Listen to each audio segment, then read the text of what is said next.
Hi, hello viewers. Welcome back to our channel. Today we are going to discuss about Cram's rule. It is the main reaction.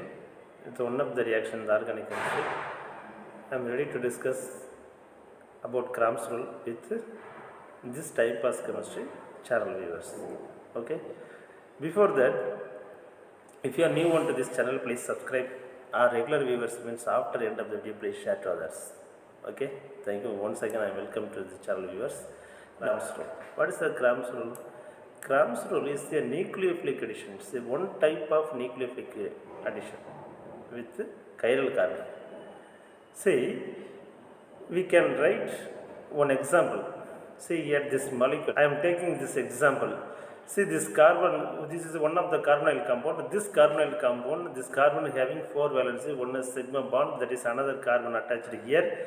One is large group, another one is medium group, another one is small size of group. This is said to be one type of carbonyl compound. This carbonyl compound we can write for sake of convenience Newman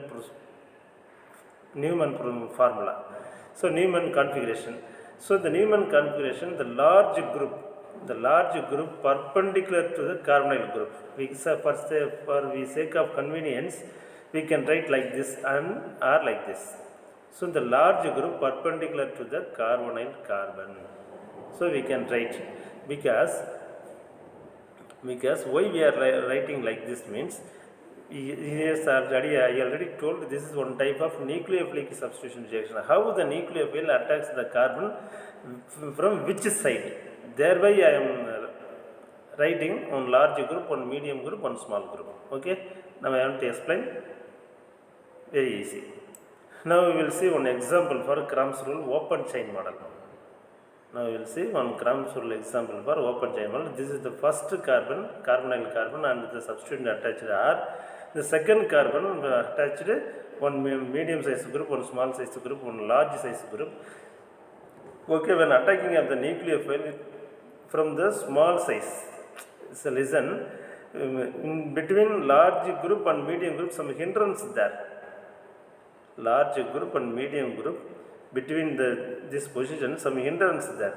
This also some hindrance there.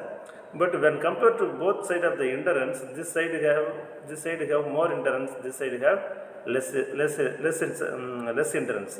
So when attacking of the nucleophile, when less hindrance side, we can get like this product, that is major product.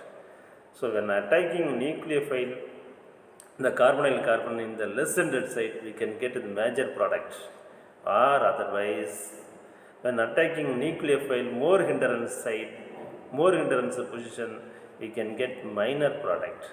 So the Cram's rule success for getting major product. So the nucleophile should attack or will attack less hindered position only.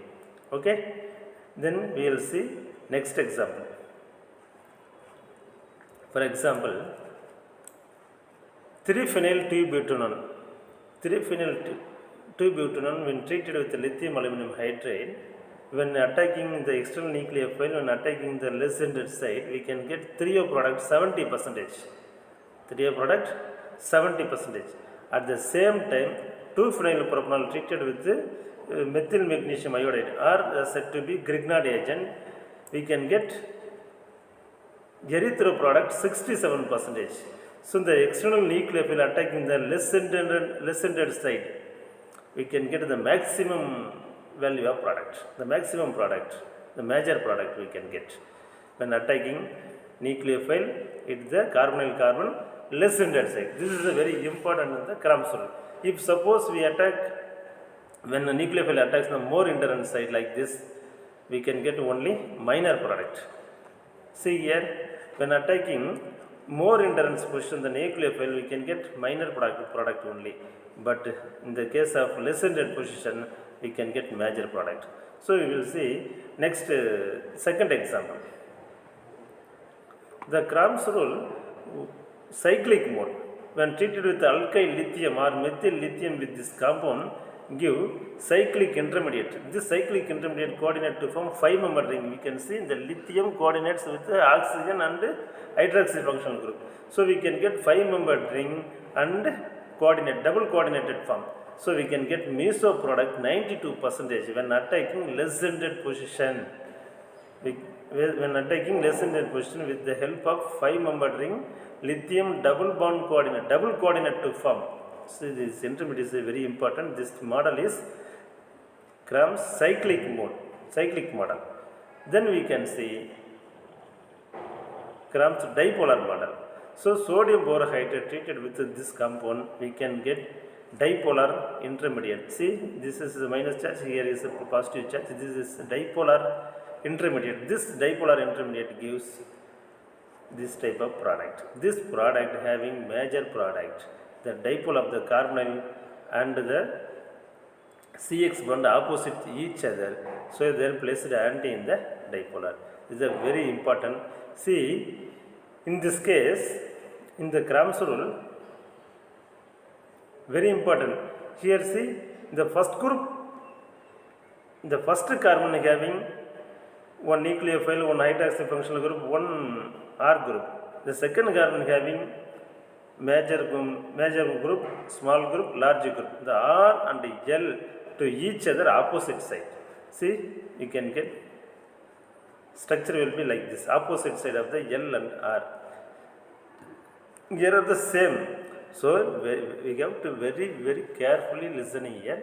From the beginning, we are watching the Cram's rule. The nucleophile where attack. The nucleophile where attacks in the less ended position or more ended position. If it is less ended position attacks, we can get major product. Suppose if it is attacks nucleophile in more ended position, we can get minor product only. This is the important thing in the Cram's rule. Okay, are you understand? If you understand means, please share to others. Okay, thank you.